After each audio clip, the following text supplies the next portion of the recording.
నమస్కారము.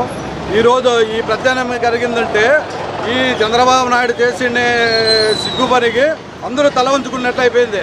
4 ఏళ్ళ కాలము మేము ఎంతో కష్టాలు పడి ఆయన్ని 52 రోజులు జైల్లో పెట్టింటే అన్ని రకాల మేము కోఆపరేషన్ చేసి అన్ని ఇదులు పడి భవిష్యత్ గ్యారెంటీ 2 నెలలు 3 నెలలు ఎండకు తిరిగి ప్రతి ఇంటికి పోయి ఆయన ఏం చేసినాడా అంటే కూడా సమాధానం లేకోకుండా వెనక్కొచ్చినాం.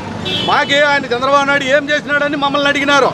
దానికి కూడా మేము సమాధానం చెప్పి ఈ చంద్రబాబు నాయుడు ఇతూరి మంచి ఇదులు చేస్తారని రకరకాల ఇదులు మేము చెప్పి 3 ఏళ్ళ నుండి మేము ఈడ రుద్రంపేటలో పార్టీ స్థాపించి ఈడ ఎవరు నాదుడే లేడు.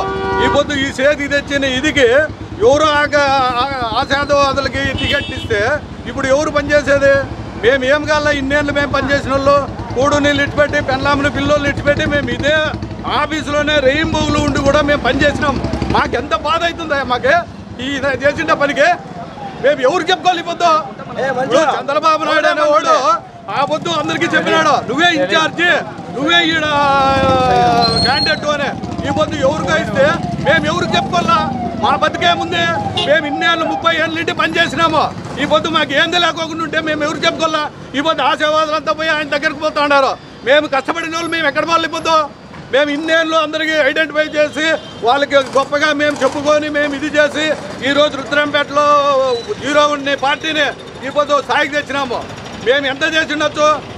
టస్సరు, నేను, మురళి, ఇప్పుడు కార్యకర్తలు ఏంటండి మేము ఈ ఇది ఏంది చేయము. మా కడుపులో బాధ అయిపోతుంది. ఏంటికైనా ఇదైతాము. మేము ఏం చేసే కూడా మేము సొమ్ముగా లేము. ఆ బాధ మాకు చాలా ఆవేదిస్తుంది.